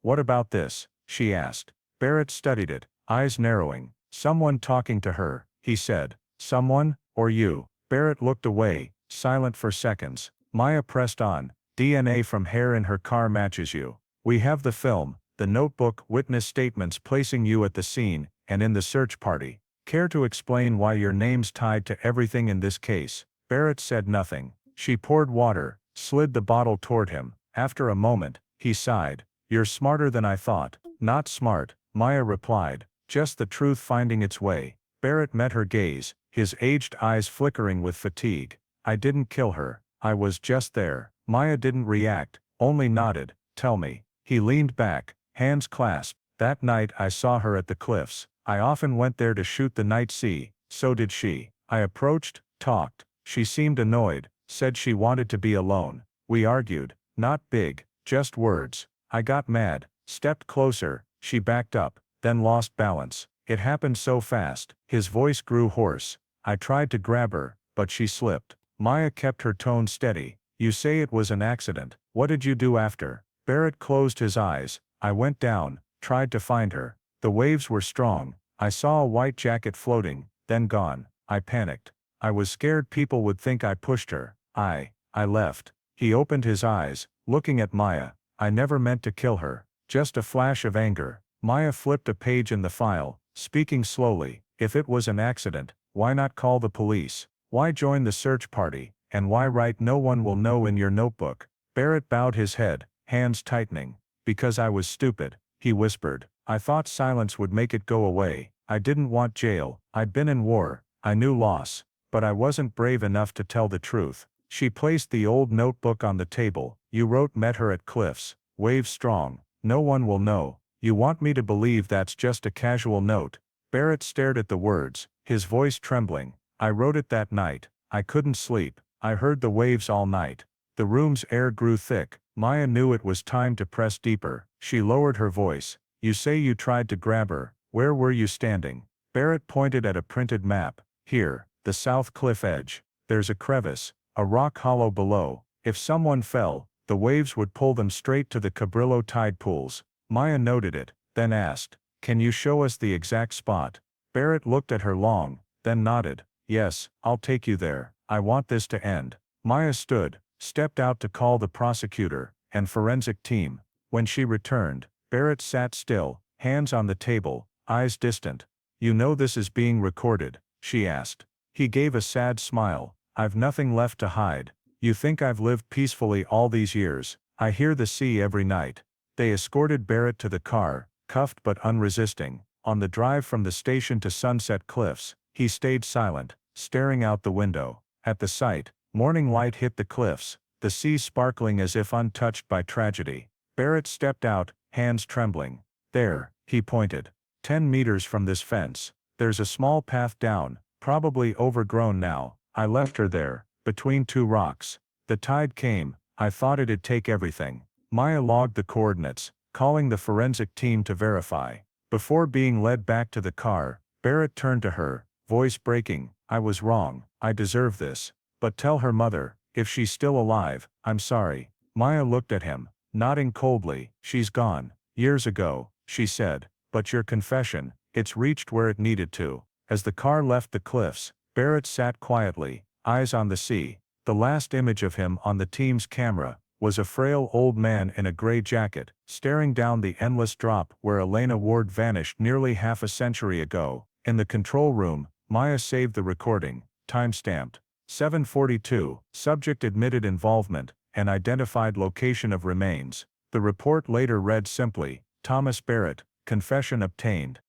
3 days after Thomas Barrett's confession, the San Diego Police Department's forensic team, in collaboration with California's Forensic Archaeology Unit, arrived at the Cabrillo tide pools, about 2 miles south of Sunset Cliffs. This area features low rocky shores with natural tide pools formed among ancient sediment layers. The waves crashed hard, and the wind carried a thick salty mist. According to Barrett's statement, it was here that he laid her down between two rocks on a summer night in 1975. That morning, the sky was clear, the sea a mirror-like blue, but the atmosphere was heavy with anticipation. Detective Maya Hernandez led the investigation team, joined by forensic expert Dr. Alan Cho and technicians from the California Department of Justice Forensic Unit. Before starting, she spoke briefly over the radio. Dangerous area, slippery ground, strong waves, keep your distance, and do not move anything if you find evidence. Everyone nodded, their boots crunching on wet sand amid the sound of waves. Using 3D modeling data and Barrett's directions,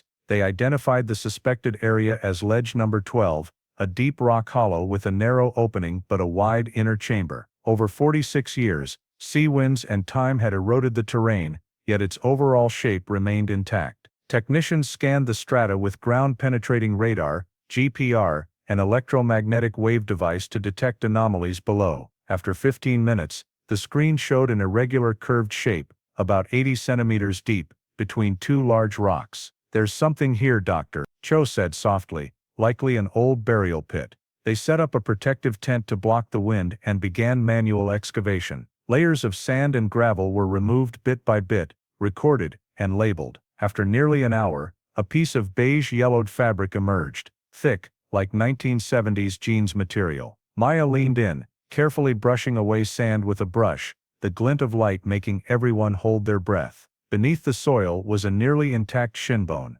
Dr. Cho, gloved, conducted a quick inspection. Adult human bone, female, size consistent with Elena Ward's data. No one spoke, but their eyes said it all. They had found her. The excavation continued for 4 hours. Deeper down, more scattered bones appeared. Pelvis, arm, ribs. Surrounding them were fragments of seashells and small rocks, signs the burial pit had been impacted by rising tides. Near the skeleton, technicians recovered a rusted semi-automatic camera, its lens shattered and body encrusted with white salt. Next to it was a silver bracelet with a faint E engraving. Maya recognized it immediately. It was the bracelet Elena wore in her last photo at the newsroom, a picture Hollis had kept in the case file for years. Maya clenched her fist, feeling as if she stood at the boundary between memory and reality. Dr. Cho ordered a pause to create a forensic map. Each item was numbered, photographed, measured, and sealed separately. The entire rock hollow was scanned with 3D photogrammetry to preserve its original terrain. A technician whispered over the radio,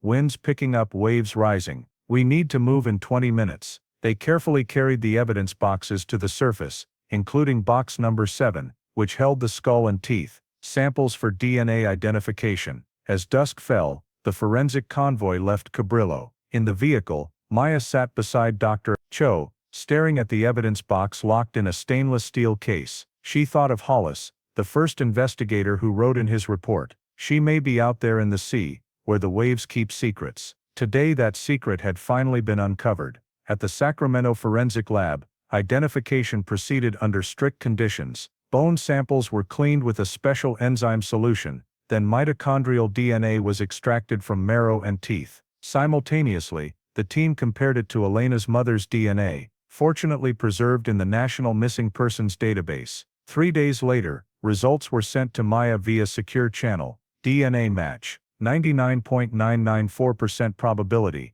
Remains identified as Elena Ward. Maya held the report, her hands trembling slightly. After 46 years, that name was no longer on the missing persons list but confirmed as a victim. She printed the report and brought it to the district attorney's office. When Linda Moore read the final line, she said softly, "We've brought her home." Alongside the identification, the forensic lab completed a preliminary scene analysis. Results corroborated Barrett's confession. The skeleton showed clear damage to the skull and left ribs, indicating the victim endured strong impact before death, likely from being pushed or falling from a height.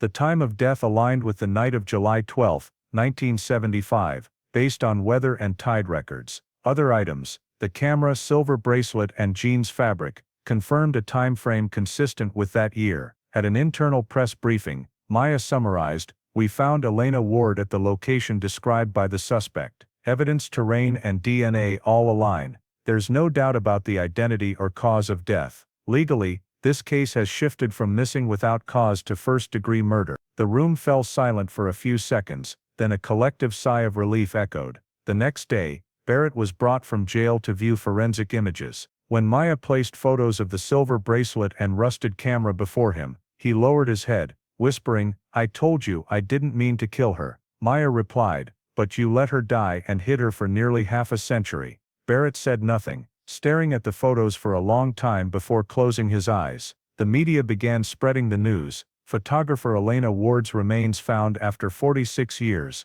suspect confesses role. TV stations aired drone footage of the Cabrillo tide pools. Green mossed cliffs now witnesses to the unearthed truth. Ocean Beach residents gathered by the sea, many bringing flowers, photos and candles to place along the fence. An elderly woman told a reporter, "We always believed she hadn't left this place. Now she can rest in peace." That evening, Maya returned to Sunset Cliffs alone, holding an old photo of Elena smiling at dusk. She placed it on the rock Barrett had pointed to. The wind blew gently, carrying the scent of salt and the sound of waves. In her heart, there was sorrow but also peace. The long journey of a forgotten woman had reached its end. As she left, Maya glanced back at the sea one last time.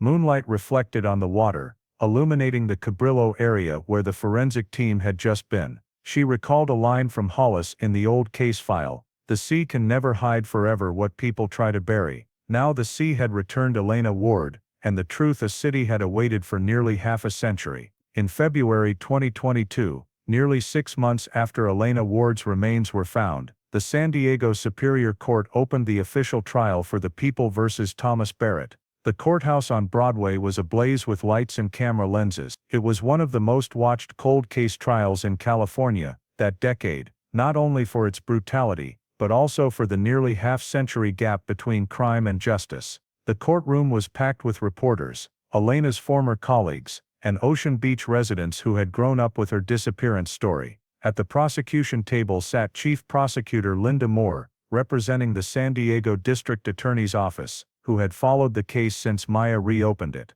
Across from her, Thomas Barrett sat quietly in an orange jumpsuit, his face gaunt, hair white, hands resting on the table. Before him was his court-appointed defense attorney. Detective Maya Hernandez sat in the front row beside investigation and forensic team members who had walked this journey with her. When Judge Honorable Rebecca Callahan entered, the room fell silent. The trial of Thomas Barrett, charged with second-degree murder under California Penal Code Section 187, regarding the death of citizen Elena Ward on July 12, 1975, begins. The prosecution opened with a brief statement from Linda Moore, her voice firm and clear. "Your Honor, this case is not just about a woman whose life was taken, but a testament that justice, though delayed, endures. We will prove that Thomas Barrett, with intent and action, caused Elena Ward's death, and then deliberately concealed his crime for 46 years. Linda presented the evidence. First was the DNA from a hair found in Elena's Volkswagen Beetle, matching Barrett's perfectly. On the large screen behind, magnified images of STR sequences and comparison charts glowed under cold white light. This is a complete match, not a coincidence. The odds of this match are less than 1 in 100 million, Linda said. Next she displayed a restored image from an old film roll. The last photo Elena Ward took shows a man's shadow outside her car. Facial recognition confirms a 78% similarity to Barrett's military photo. Combined with geographic and lighting data, there's no doubt it's the same person. Finally, Linda played a recording of Barrett's confession from the interrogation room. His low trembling voice, mixed with heavy breaths, echoed, "I tried to pull her, but she slipped. I was scared. I left." The courtroom grew heavy. Some lowered their heads, others clasped hands tightly. The defense argued that Elena's death was an accident, that Barrett was merely a helpless witness. His lawyers cited his age, illness, and post-war psychological trauma as impairing his control. But when the prosecution called Dr. Alan Cho, the forensic team leader, as an expert witness, the defense's hopes crumbled. Dr. Cho presented a 3D model of Sunset Cliffs, reconstructed with LiDAR technology, to the court. Pointing to the screen, he said calmly, "Trajectory and injury analysis shows the victim could not have fallen by slipping. The skull was struck from the left rear, with force equivalent to a push from an adult male. This was not an accident, it was a violent act." Linda added, and the defendant, in his confession, admitted he was angry and stepped closer. "That's an attack, not assistance." When called to the witness stand, Maya recounted reopening the case, finding the hair, restoring the film, and discovering the body. Her voice was steady, but her eyes betrayed emotion when mentioning the silver bracelet. She said, "We followed the trail of time, step by step, and every trace led to one person, Thomas Barrett." When closing arguments ended, the judge allowed Barrett to speak. He stood slowly, leaning on the table, his voice shaky but clear. "I'm old and I'll probably die in prison. I don't deny what I did. I met her, I was angry, and she fell. I was scared. I stayed silent. For 46 years I heard the waves in my head every night. I have nothing left to say but sorry." He bowed his head, tears streaming down his wrinkled face. Prosecutor Linda Moore responded briefly, "Remorse cannot bring back Elena Ward's life, but today justice has finally spoken." After 2 days of deliberation, the jury returned with a verdict. The room was silent as the foreperson stood to read. The jury find the defendant Thomas Barrett guilty of second-degree murder. Barrett closed his eyes, his shoulders slumping. Maya exhaled softly, as if releasing the weight of decades past. On sentencing day, Judge Callahan looked directly at Barrett. "You took a life, and left a family waiting nearly half a century for the truth. Though you are old, the law has no age. This court sentences you to life in prison without parole." The gavel struck 3 times, echoing through the room. Barrett bowed his head, hands trembling. As officers escorted him out, he turned to Maya. "Thank you for finding her." Maya nodded slightly, saying nothing. Outside the courthouse, afternoon sunlight fell on white flowers, left by residents for Elena Ward. The final investigation report for the Elena Ward case, #75-1467, was completed in late March 2022, nearly 7 months after her remains were found, and weeks after the San Diego court sentenced Thomas Barrett to life. The over 400-page report, bearing the San Diego Police Department's logo, was titled, "Comprehensive Case Report, Cold Case Division, 1975 to 2021. Detective Maya Hernandez personally wrote the main narrative, summarizing the entire investigation, from reopening the case to the trial's conclusion, deemed one of California's most exemplary solved cold cases. The report opened, "Without the patience of past investigators and advancements in modern forensic technology, the disappearance of photographer Elena Ward might have remained forever in the shadows of 1975.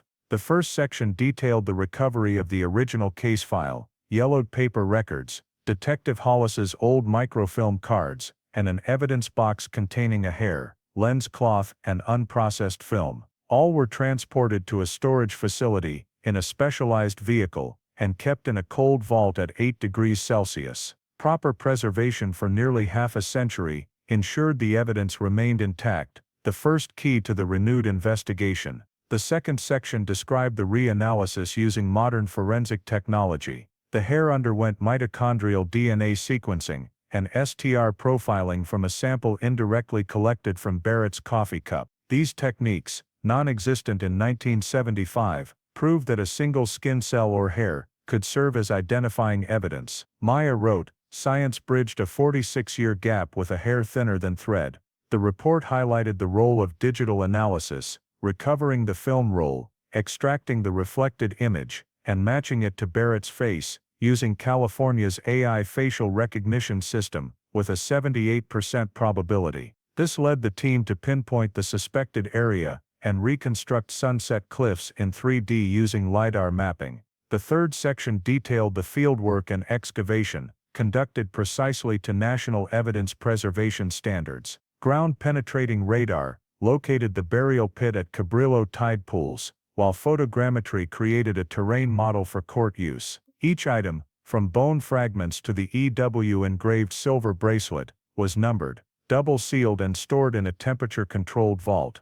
The Sacramento Forensic Lab's report confirmed, DNA matched Elena's mother's biological profile, verifying the victim's identity. The fourth section covered investigation data management. The entire process was digitally stored on the secure internal forensic net system, with physical copies archived in the county's permanent records. Digitization ensured future investigators could access it quickly, avoiding losses and errors that stalled past cases. Maya dedicated a section to honor Detective Samuel Hollis, who opened the case in 1975. In an appendix, she included his photo with a caption, "This case was not solved by luck, but by someone who believed justice was only temporarily asleep." The report's final section outlined key professional lessons, the importance of long-term evidence preservation. If the evidence box hadn't been properly sealed in 1975, the hair's DNA would have degraded, and the case could never have been reopened. The application of new forensic technologies, from mitochondrial DNA and STR analysis to 3D terrain modeling, as critical tools in solving cold cases, the integration of federal and state data through systems like CODIS and Family Tree DNA, which trace genetic links to Barrett's family, opening avenues traditional methods couldn't, and the power of multi-generational investigation, with Hollis's start and Hernandez's finish as proof of justice's continuity. The conclusion stated, on February 22, 2022, defendant Thomas Barrett was sentenced to life without parole for second-degree murder. Case #75-1467 is declared closed, but the file, evidence and 3D model will be preserved indefinitely for educational and forensic research purposes. The final printed copy, signed by the San Diego police chief, was sent to the National Institute of Justice as a model case study on solving cases with modern technology. That afternoon, as Maya signed the last page, she stood and looked out her office window. San Diego glowed under the sun, the sea sparkling in the distance. She whispered, as if to herself and those who came before, "Justice is never lost, it just waits for enough data to be found." In the evidence vault, the box containing the hair, film roll, and Elena's silver bracelet was placed in a closed verified storage unit. The green light on the vault lit up. The case was closed, but the words in that report would live on, as a guide to faith, perseverance and the power of science in giving the dead a voice. On February 25, 2022, 3 days after the official verdict, California's media erupted. Major newspapers ran shocking headlines. "Arrest shocks community. Cold case solved after 46 years." Bold print dominated the front pages of the San Diego Union Tribune, Los Angeles Times, and the Sacramento Bee. The lead story read, "Thomas Barrett, 81, a La Mesa resident, former veteran and community volunteer, was sentenced to life for a 1975 murder. His victim, photographer Elena Ward, who vanished nearly half a century ago in Ocean Beach." Within hours, Ocean Beach cold case became the top search topic on California's social media platforms. On forums, thousands shared memories of Elena's disappearance, stories passed down by parents, or from those who lived near Sunset Cliffs as children. One user wrote, "I met Barrett as a kid. He fixed my dad's car." "It's hard to believe someone like that hid such a horrific secret." The Ocean Beach community struggled to accept the truth. Barrett had been seen as one of the neighborhood's kind old-timers, joining beach cleanups and occasionally donating to the local church. A familiar face, quiet, greeting neighbors with a tired smile. When the news broke, many were stunned. Martha Lewis, owner of the coffee shop where Barrett drank every morning, told a reporter, "He sat in the same spot for years. I can't imagine he killed someone." The whole neighborhood is in shock. NBC San Diego opened its evening news with a special report, "The Photographer and the Veteran, a cold case finally closed." Footage showed Sunset Cliffs at dusk, interspersed with Elena Ward's black and white photos, her youthful smile frozen in time. The anchor's warm voice said, "She vanished in the summer of 1975, leaving behind her car, camera, and a mystery spanning nearly half a century. Today justice has taken shape, but the community she called home remains shaken." Major Los Angeles and San Francisco stations sent reporters to Ocean Beach. Footage showed residents placing flowers, photos, and candles on the cliff, where Elena's remains were found. A wooden sign bore white-painted words, "Oh, "Welcome home, Elena." A reporter asked Eric Dunn, a middle-aged man who was an elementary schooler when Elena vanished, "What do you think, knowing the killer lived here all along?" He shook his head. "I thought he was a good guy. He taught kids to fix bikes. Looking back, it gives me chills. We lived next to a murderer, and never knew." The press dug into the case details, how the evidence box was preserved, how the film was restored, and how DNA exposed the killer after 46 years. The Los Angeles Times wrote, oh, "This is not just a story of a forgotten crime, but proof of forensic science's power, and the persistence of those who seek justice. Without meticulous preservation of a single hair, Elena Ward's case would have remained a coastal city's mystery." The San Diego police held an official press conference. Detective Maya Hernandez, who led the investigation, stood before dozens of cameras. She said briefly, "We know the community is shocked, but the truth is Barrett hid this for nearly half a century. That he was familiar to many only proves crime can hide right beside us." Beside her, prosecutor Linda Moore emphasized forensic technology's role. "This isn't a miracle, it's the result of believing justice can transcend time." The news spread beyond California. National outlets like the Associated Press and Reuters published stories, calling it one of America's oldest cases solved by DNA. National broadcasts described the event as a portrait of justice, delayed but precise. While the media praised the police's success, Ocean Beach's residents felt a mix of grief and loss. Many visited St. Peter's Church to pray for Elena, and even Barrett, once considered a friend. Pastor John Keller said at a memorial service, "Sin can hide behind normalcy, but redemption begins when truth is revealed." Local papers published nostalgic pieces about the 1970s, a wilder coastal city, a young woman with a camera chasing sunsets. One journalist wrote, "Elena Ward wasn't just a victim, she was a symbol of stories time tried to erase." A local station replayed a brief interview with Samuel Hollis, the first investigator, now 85, from a nursing home. "I always believed this case would be solved. When I heard he was caught, I cried, not out of hate, but because that girl was finally found." In the days that followed, Ocean Beach was steeped in both sorrow and peace. Residents erected a small stone marker near the cliff's edge, engraved Elena Ward 1951, 1975. She saw the world through her lens. Now, the world finally sees her truth. On television, a reporter closed the evening news with a vivid sunset over the sea. Elena Ward's case is closed, but her story will live on in Ocean Beach, as a reminder that sometimes the scariest thing isn't darkness, but silence that lasts too long. Below the Union Tribune's online article, thousands of comments poured in. One read, "Arrest shocks community, but also awakens faith that justice, though late, can still arrive." In a quiet corner of San Diego, where sea winds blow through old iron fences, a black and white photo of Elena Ward was fixed to a brick wall, her smile eyes on the ocean. Now, the city knew her killer's name, but what they remembered most wasn't the crime. It was the light of justice finally shining on Ocean Beach. July 12, 2022.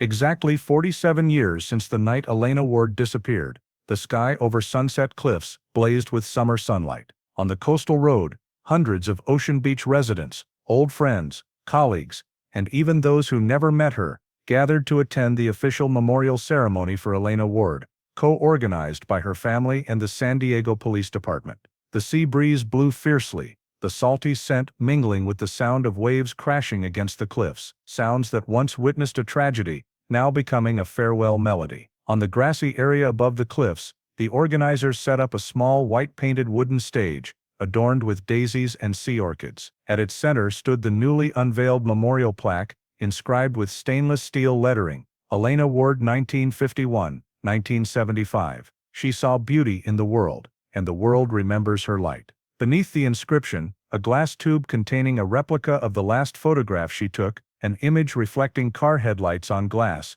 was permanently placed in a niche within the plaque. Elena's family now consisted of only a few distant relatives in Riverside. Representing them was David Cole, her former fiancé, now 72, who had provided testimony that helped solve the case. He stood by the memorial, holding a small bouquet, his voice trembling as he spoke. "For years, I thought she was just a part of a memory without closure. But today, seeing everyone here, I know Elena has returned to the sea, not in loss, but in peace." Maya Hernandez, in her police uniform, stood quietly in the back row. She didn't want to speak, only to listen. But when the MC invited the representative of the investigation team to share, all eyes turned to her. Maya stepped onto the stage, the wind tossing her dark hair under her cap. She looked out at the sea, then turned to the crowd. "I didn't know Elena Ward," she said, "but I know her story, because it lingered in the files for nearly half a century. We were just the ones who came after, finishing what those before us started. Justice didn't come early,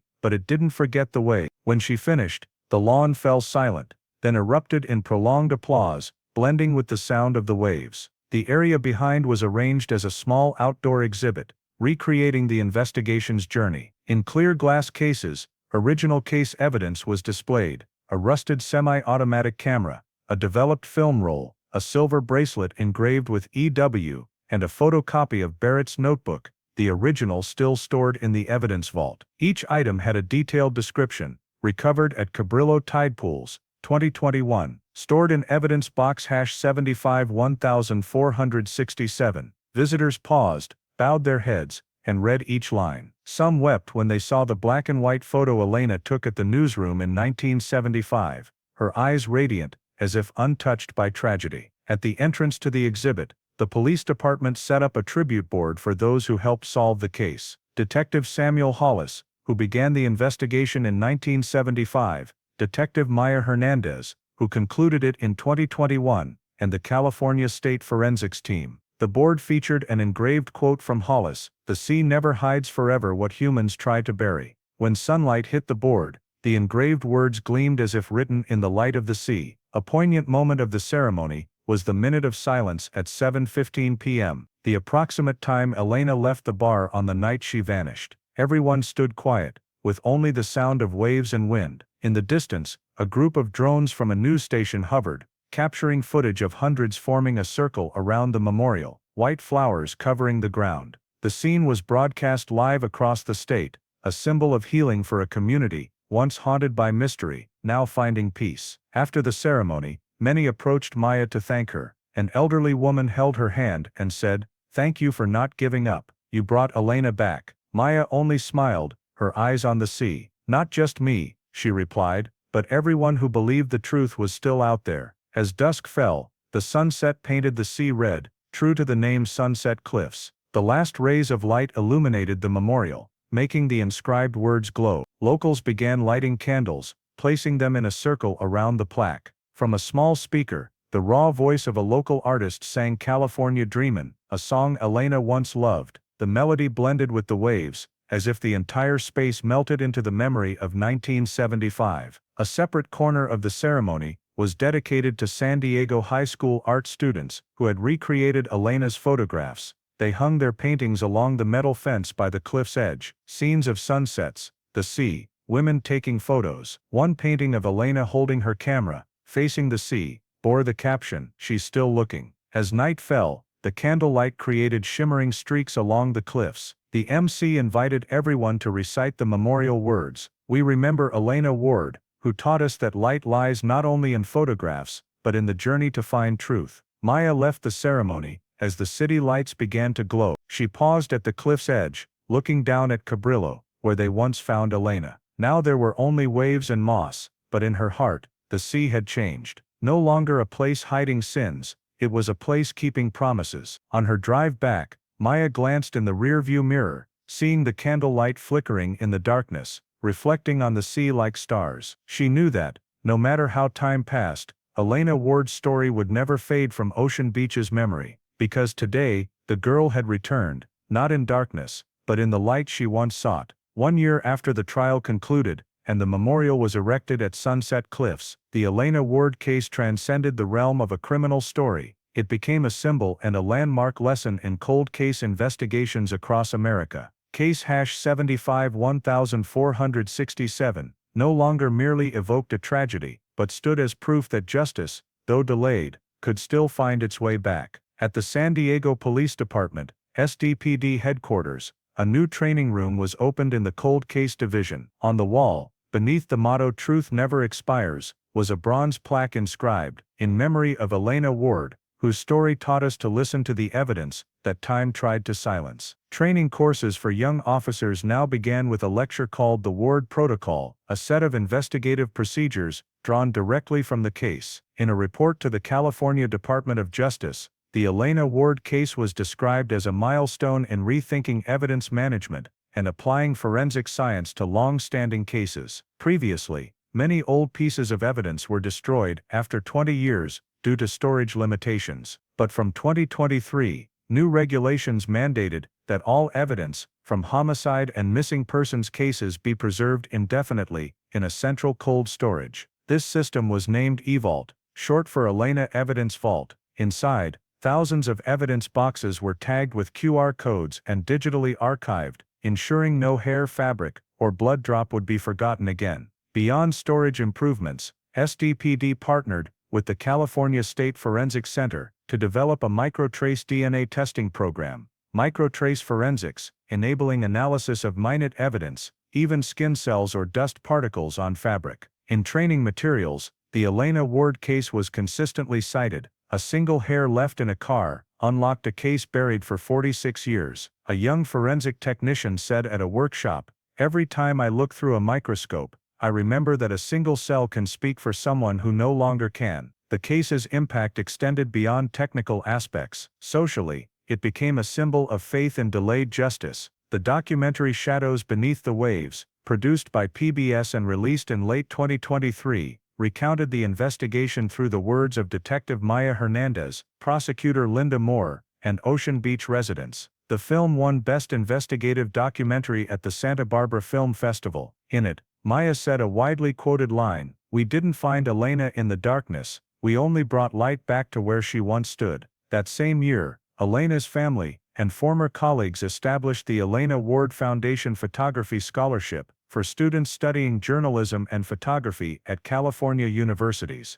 The fund supported young people who dare to tell the story of truth, no matter how faint the light. Each year, 2 Lens of Truth Award scholarships were granted at the University of San Diego, alongside an outdoor photo exhibition at Sunset Cliffs. In the first exhibition, students recreated Elena's photos, the sea, sunsets, and ordinary faces, as a tribute to the girl who carried her camera to her final moments. The case was also integrated into the training program at the State Police Academy. Trainees reviewed digitized case files, learning how to handle aged evidence, and coordinate with federal agencies for DNA analysis. Many called this the Ward effect, describing a comprehensive shift in investigative thinking. An SDPD commander remarked, "We used to think time was the enemy of investigation. Now we understand time is just a test of whether justice is patient enough." For Detective Maya Hernandez, after closing the case, she was promoted to head of the cold case unit. Yet she maintained her habit of visiting Sunset Cliffs every July 12th. She brought no gun or files, only Elena's old photo. "She's the reason I keep believing in this work," Maya shared in an interview. "Every unsolved case is a person not yet found, and our job is to give them back their name." At Ocean Beach, Elena's memorial became a familiar stop for tourists and locals. Each sunset, someone would place a flower or small photo beneath the steel inscription. Children played nearby, adults sat quietly gazing at the sea. A local newspaper wrote, "Elena Ward took her final photograph with the light of justice, and now every ray of sunset at Sunset Cliffs is part of her legacy." By late 2024, inspired by this case, SDPD reopened over 30 other cold cases, 4 of which were solved using mitochondrial DNA analysis. Experts called this the Elena chain reaction, when one closed case opened doors for dozens more to be illuminated. And though Barrett died in prison in early 2025, his death did not end the story, because what remained was not the crime, but the lesson of faith, perseverance, and the value of truth. At a National Crime Investigation Conference in Washington, D.C., Maya concluded her speech with a quote from Elena's diary, found in her old apartment, words she had read hundreds of times: "Light may be obscured, but it never disappears, it only waits to be found." She paused for a few seconds, looking at the silent audience, then said, "Justice is like that light, it may come late, but when it arrives, it makes the whole world stop and see." Outside the conference center, photographs of Ocean Beach sunsets lined the hallway. In their golden glow, Elena Ward's smile still shone, as if she had never left. The Elena Ward story reflects much about America today. Technology can heal gaps in justice, but only when communities and authorities persistently preserve the small traces of truth. A single hair left in a VW Beetle, a film roll reflecting a figure at Sunset Cliffs, a 1975 notebook, 3D modeling with drones and LiDAR, and the excavation at Cabrillo tide pools, all remind us of 3 practical lessons. First, don't overlook small details, and don't let the nice acquaintance bias cloud vigilance. Barrett was a veteran, drank coffee every morning at La Mesa Diner, joined the volunteer search team, but DNA from a coffee cup unmasked him. In daily life, when noticing odd behavior, stalking, controlling, lingering around someone's home, document and report early. Likeable people aren't immune to violence. Second, respect evidence preservation and transparency. Families of missing persons should keep personal items, combs, toothbrushes, letters as reference samples. Communities should support lab funding and push police departments to adopt eVault standards, like SDPD, to prevent evidence destruction. Individuals can share their location when photographing, hiking, or visiting remote areas. A home-safe message can sometimes save a life. Third, foster a culture of truth-telling. From journalism to classrooms, the lens of truth scholarship in Elena's name encourages young people to tell honest stories. While we should consume news responsibly, no conspiracy theories, no victim blaming. Arrest Shocks community is just the start. The true legacy is a community that's vigilant but not panicked, trusts science, but doesn't forget compassion. So justice, though late, always finds its way. Thank you for joining us on this journey to seek justice for Elena Ward, a story that reminds us that truth may be buried, but it never disappears. Please subscribe to our channel, and follow our next video, where we continue to tell stories of other cold cases, where justice, though delayed, still arrives to light up the darkness.